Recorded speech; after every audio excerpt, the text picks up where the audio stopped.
Welcome, Impactful Parents. It's time for the Impactful Parenting Podcast, where I give you parenting tips and resources to make you a more impactful parent to your school-age child. I am your host, Christina Campos. Today, we're going to be talking about how parents can implement more activities of gratitude in their home. Hello, my name is Christina Campos. I'm founder of The Impactful Parent, and welcome to my Inspire and Learn series, where real parents come on and tell their story of inspiration and learning.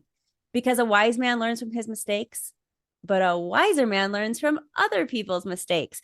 And today we're going to be learning from Stephanie Jones. Stephanie Jones gave a gift every day for 522 days, and that journey has completely changed her life. Now she is on a mission to inspire others to give and practice gratitude daily. She hosts an inspiring podcast, Giving Your Best Life, and Stephanie is a best-selling and award-winning author. And as a TEDx speaker, she loves sharing her message from the stage. So today, she's going to teach us how we can implement more gratitude into our homes and how these small shifts are going to change our home culture for the better. Thank you for being here, Stephanie.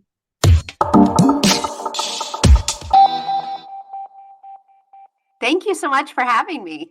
Let's go ahead and dive right in on ways that parents can illustrate giving and gratitude in our home so that we can start making this shift.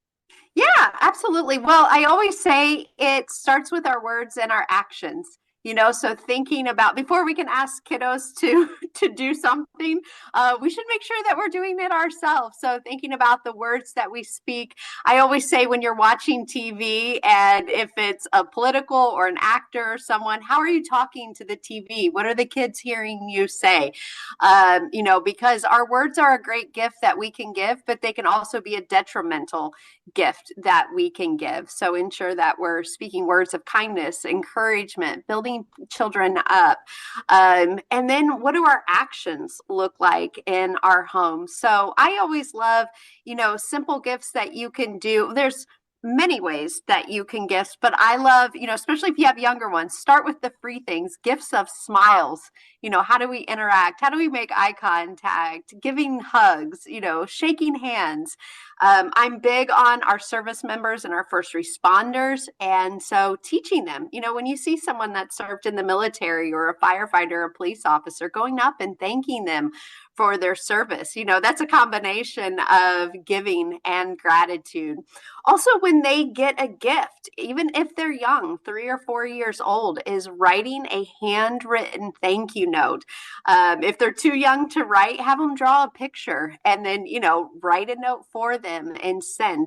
And I always say that's a gift that, the older that they get, the more important that it can become. I love those ideas.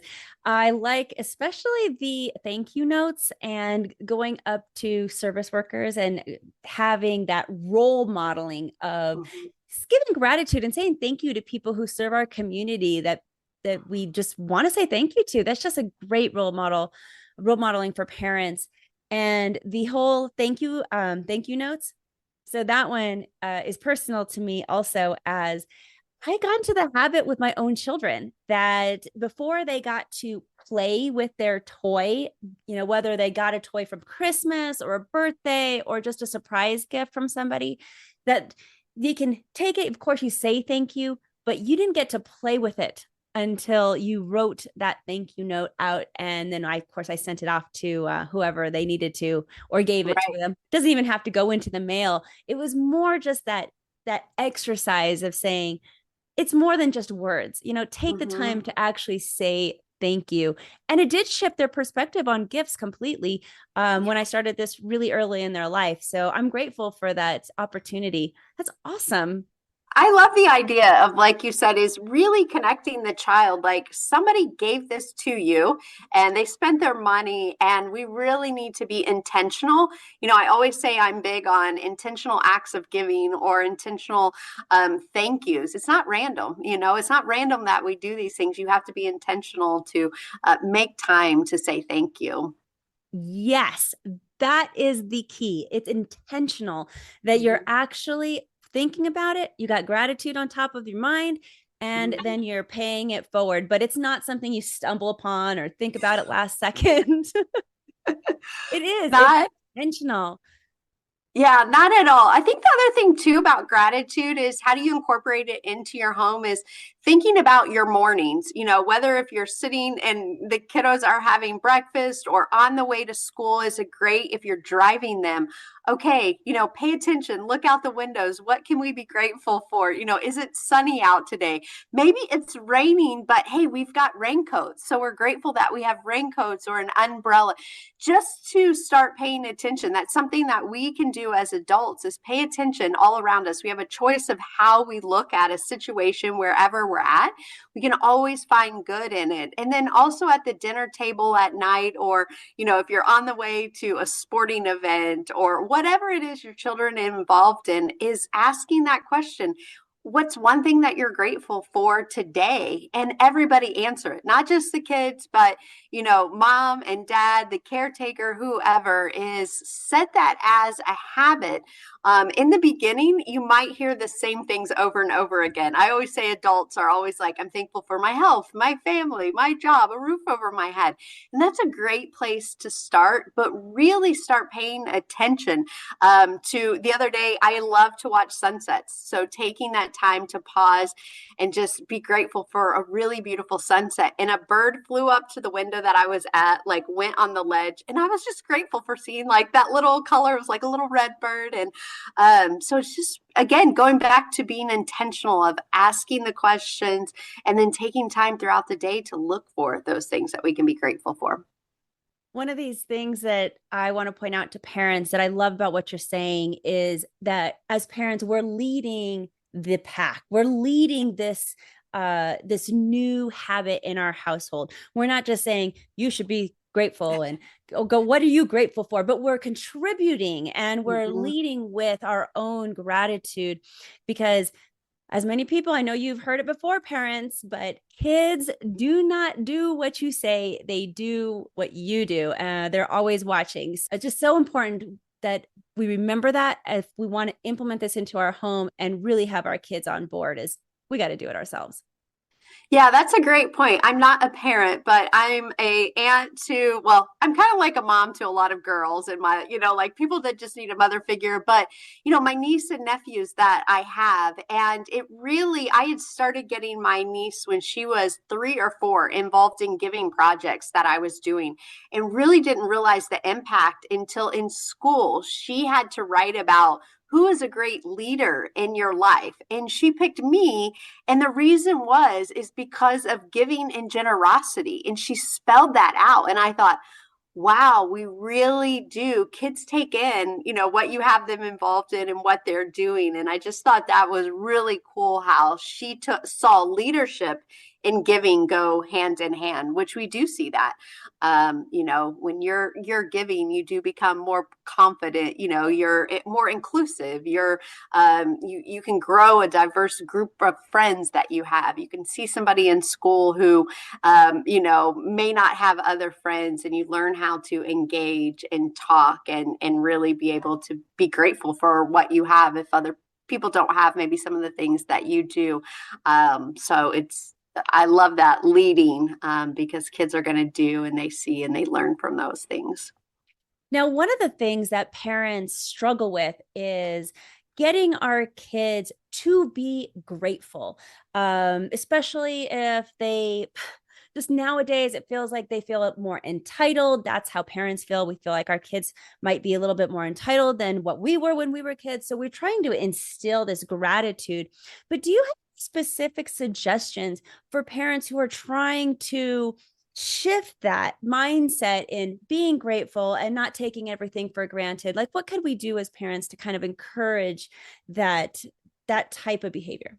Yeah, I think it's exposure to others that maybe don't have what you have, because sometimes we're in this box and we think everybody has a house and everybody has food and a refrigerator with food in it. I'm actually involved in a project called Lessons with Love with a school in Malawi, Africa. And so I love to talk. I have gone into several schools where I'm teaching 3rd and 4th and 5th graders about what it's like to live in Malawi, Africa. America. Many of the kids don't have homes. They definitely don't have beds. They don't have shoes.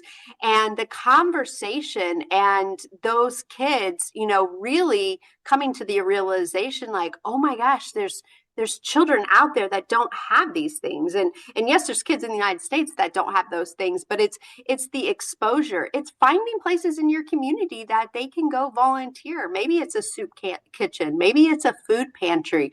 It's that access and proximity to then be able to teach them, of why they should be grateful for what they have, because not everybody has what they have. And then it's repeating it, and it's the continued exposure. It's not just a one-time conversation. And I think that is one of the, it's not easy, because you have to do your research and you have to find places and organizations, and it takes time. But I really do feel that's also how kids become compassionate, when they start learning, maybe what they have taken for granted, and realize that not everyone is like them. I also think too is teaching them to be content with what they have and don't go overboard. Don't be giving so much to them.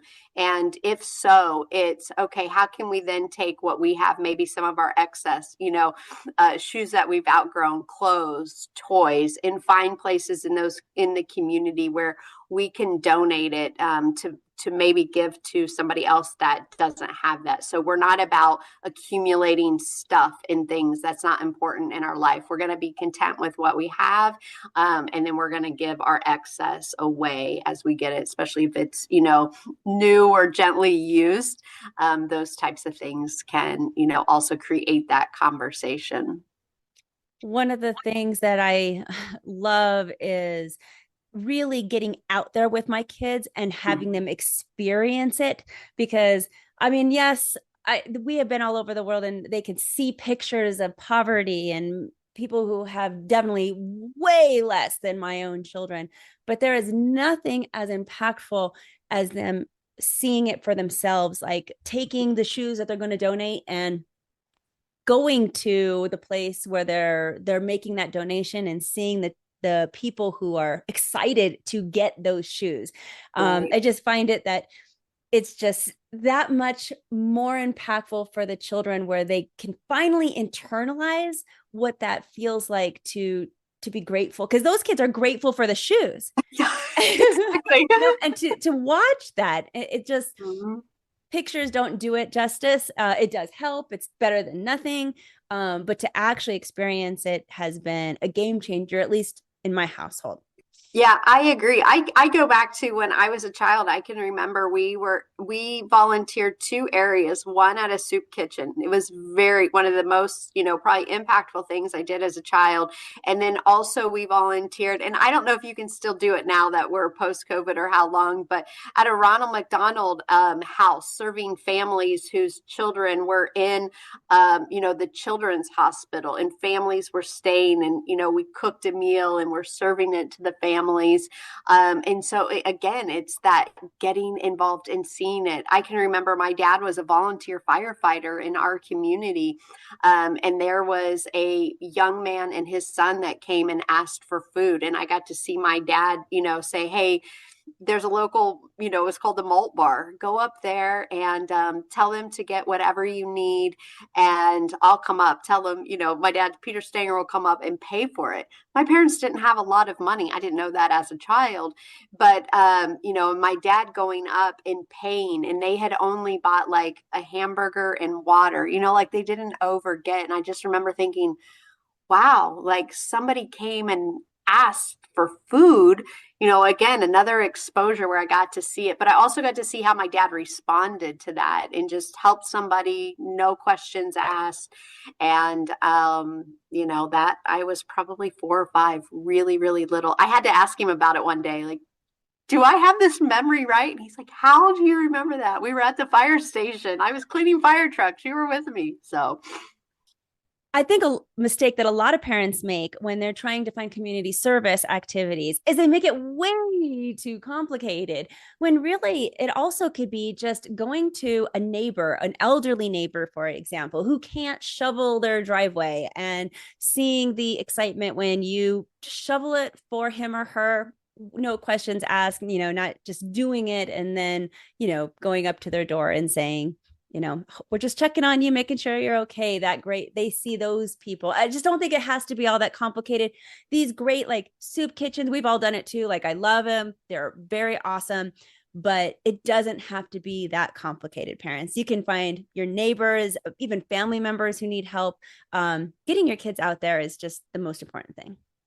Yeah, you're spot on. We always joked growing up, some of our best friends were older people because my mom was always, baking, going back to excesses. If she was baking or cooking, it doesn't take a lot of effort, especially if you have an elderly person that lives close, or maybe a widow, somebody that just lost a spouse, is making a little bit extra, so that you and your family can take it over there and to check in on them. That's another thing I love. I mean, one of my children's books is on a Christmas cookie extravaganza and getting kids involved in baking things and saying, okay, though, we're not going to keep everything for ourselves. Maybe it is taking it to that custodian at school, or like you said, one of your neighbors, or just somebody that in the community that could be uplifted. Is there's a lot of things that we can do in our home and make, and just pay attention to the people around us. I always say on my, you mentioned in my intro, I gave a gift every day for 522 days, and the biggest part that I was able to do that was just looking around and paying attention and teaching our kids to do the same thing. Not everything has to be scheduled and on the calendar. One of the secret sauce things that I've learned as a parenting coach is that when you have a child who is struggling with their mental health, particularly with depression, one of the things that could really help children is community service, is getting out and giving. So I wanted to talk a little bit about that. Have you seen that type of benefit with the giving and the gratitude? And what other benefits have you seen by doing this with your kids? Yeah, absolutely. Well, I mean, it's not that we're just saying like these things are good. There's actually a lot of science and research behind both giving and gratitude of decreasing depression, decreasing anxiety. As we get older, it decreases your blood pressure. So there's actually science and research, and people have studied. But I was listening to a parent the other day, and that's what she was saying is really coming out of the pandemic. Her daughter's been struggling, and they got her involved in community service. And she said it was like one of the first times she saw her daughter light up, be excited when she came home, and had these different conversations of people that she was able to help. And it really does do something to our brain. We get that hit of dopamine. So I do think it's important, but you have to be doing it consistently in your life if you want to see the effects, the mental health effects of it, and having that not only habit, which you've got to start somewhere, in that discipline, but turning it into a lifestyle for your kids. That's why I love to have kids have gratitude journals. One, it's very cathartic to write out, especially if your kids are like to write, but it's also something that if they don't like to write, it can be really short of just being intentional of writing down and then collecting those. So when they are having a bad day, they're not stuck in that moment. They can go back and see, oh, wait, I do have a lot of things that I can be grateful for in my life. I'm having kind of a bad day, but there's all these good things in my life. And what can I focus on that is good? We have to look for the good some days, and it can be really tough. But if we look for it, we'll usually find something out there. I have also heard of a gratitude jar, which I thought was great Mhm. for little kids who don't want to do the journaling, like you Yeah. said. Just that quick note and then put it in the jar. And then you can wait to see when the jar fills up. You can read them, or even reward your child for being great, having gratitude that whole time. It's pretty awesome. I've seen gratitude jars. I love those because again, then you can pull it out, you can have a conversation. But also I've seen little like cork boards where people will put the little post-its or stickies, and you'll put them on there and family members can walk by, or where you have family members' names and you can write what you're grateful for about them. So there's a lot of creative ways. I'm also big on giving jars too. So teaching your children as they get money, especially as they get older, is just putting 10% in that jar and then deciding how you're going to use it. And it doesn't have to be for a nonprofit, and it can be, a nonprofit and a charity, but it also might just be, hey, we've noticed somebody in our community that could use a little boost. Let's do something with this money as a family, and let the kids though pick and decide and be the decision makers of who that is going to be, and then how are you going to spend the money, and let them be part of the process. They're getting to experience it. And I think that's another thing that can be very powerful, and a lot of lessons within money also. Yeah. Oh my goodness. It's a fantastic idea. And with the whole financial thing, it really does teach kids that, you want to take a percentage to give. You're role modeling that too, hopefully with your own expenses. But I love, love, love, love that idea. It's so frustrating sometimes as a parent because our kids are always on social media. And yet we're in a time where even though we can contact anybody, and they're always talking to somebody, it's so shallow, and kids are feeling more and more depressed and more disconnected from the world. So how can this exercises that you do and that you implement, how can that help with this? Yeah, so I think is when you're doing these activities, you don't have your phone with you. Not everything has to be. I always say, I give a lot. There's very little that I put on social media that's related to giving and gratitude. We don't have to document everything. We can just go experience it and be in it and be okay with, hey, kids, we're leaving our phones at home. That may cause them to be quite anxious, but really getting into what you're doing. Same with if you're doing the gratitude, when you're having that conversation is, hey, phones are away. Or if you're at the dinner table, there's a basket, like thinking about going back to that word intentional. All these things that we're talking about goes back to that word of being intentional. But everything you're doing is, how do we take the phone out of it? We don't have to be documenting. We don't have to be conversing with other people, because we're in this society where we think we are connected, but we're not. And it's not good for our mental health. I know, even as myself, as an introvert and an author who would just love to sit in this cozy chair, read and write my books, is, I have to tell myself, Stephanie, go out, get involved, sign up and volunteer. But what I found almost every time, and I think we'll see this too with kiddos, is we experience something great once we can get out of the house, leave our phones at home or in the car or whatever we're doing, and start experiencing life and not just experiencing them through a little screen. And I think parents can scaffold that. If you have a teenager who's super anxious about leaving the phone behind, you can start off with, hey, we're going to go do this community service. Let's just turn the ringer off while we're here. Mm-hmm. And then when they see that they're busy and they're not checking their phone all the time because you have them, handing out and talking to people or whatever that they might be doing, whatever that community service, the next time they'll be a lot more willing to turn the ringer off. And then maybe you can actually scaffold that to leaving it at home. But I think that, as I mentioned this, just parents, don't freak out. I know your teenager is going to go, what? And then you can't even get them to go. You can figure out how to scaffold this to make it so that the kids, they could play along. I have one last question for you. And have you seen a difference in the impact it makes internally, whether or not somebody who does something nice for somebody else, whether it stays private or whether they post that? Because that's another thing with our young people nowadays. They want to post everything. And I have mixed feelings about this. On one hand, I think it's good to say, hey, look what I did. Do you want to come with me next time, type of thing? Mm-hmm.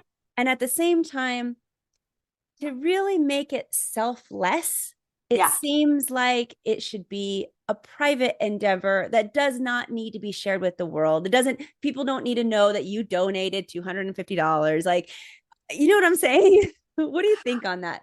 Yeah, it's a great point. So it's interesting for me because I have this balance.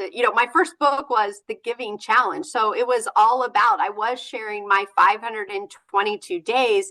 And I actually had someone like message me on social media, like, why are you doing this? And why are you putting it out there?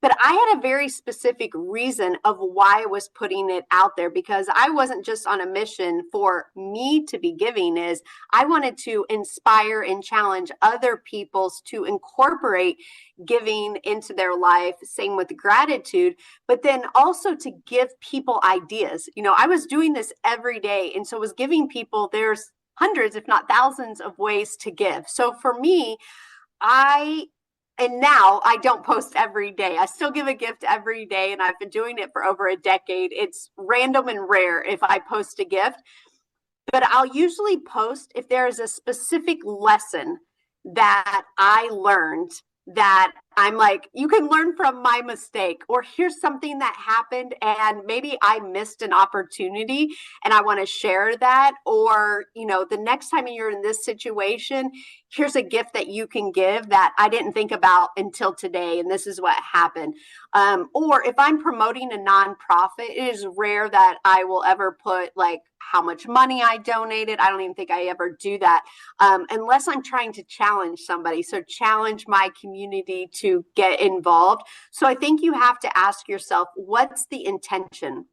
Why am I posting? And that's a great question to have a conversation with your child, is why are you posting it? Is it for you to get something back, or for you to say, hey, look at me, I'm a kind person?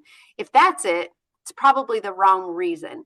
But if you're like, hey, I want to inspire my friends, like you said, I want friends to come along the next time, I had a great lesson, I think those can all be great things.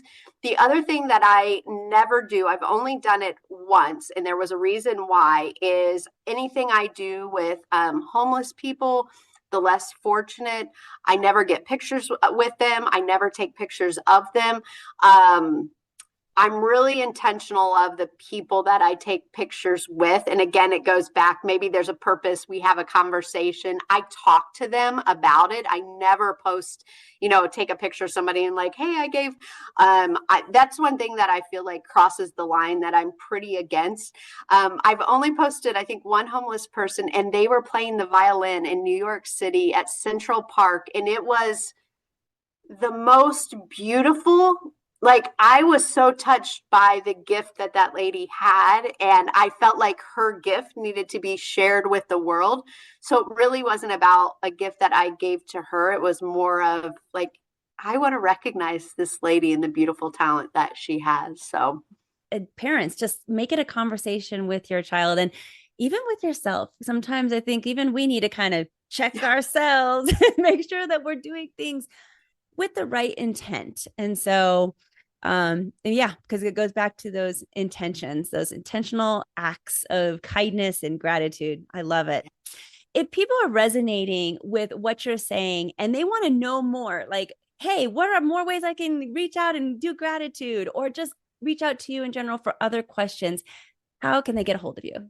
yeah, so givinggal.com, and I have a lot of resources there. Or if you have children who are, let's say, like fourth grade or younger, givinggalbooks.com. I have 2 children's books, but I've got a lot of resources for parents on there. I just had actually a teacher today. They're doing the Giving Challenge in their 3rd grade classroom. And I love that, like this teacher is taking some of those resources. So there's a lot of stuff to help parents, caregivers, to start this conversation of giving and gratitude. And so those are the 2 big places. If you have an inspiring story and want to share your story with the audience so that others can learn from you, please go to theimpactfulparent.com/work with me and sign up. I hope today's episode brought value to your day. And if you would like to become a more impactful parent, download the Impactful Parent app. The Impactful Parent app is free to download and full of episodes just like this one that are going to help you in your parenting journey. So carry help and tips and parenting resources right in your pocket so that you can refer to it when you need it most. Plus, when you download the Impactful Parent app, you are also joining a community of like-minded parents that just want to be the best parent they can for their child. So download the app, it's free, and discover how you can step up your parenting game and become a more impactful parent. Just go to your app store, whether you have an Android or an Apple, it doesn't matter. I'll be right there. Or you can go to theimpactfulparent.com and download it from my website. But until next time, you got this, parents. I'm just here to help. Thank you for listening today. Remember to subscribe and share this podcast with a friend. And don't forget, the Impactful Parenting Podcast is an extension of the Impactful Parent community. Go to the Impactful Parent website and download the free Impactful Parent app so you don't miss a parenting tip that can help you and your family. Thanks for listening today. So go to theimpactfulparent.com and see you next episode.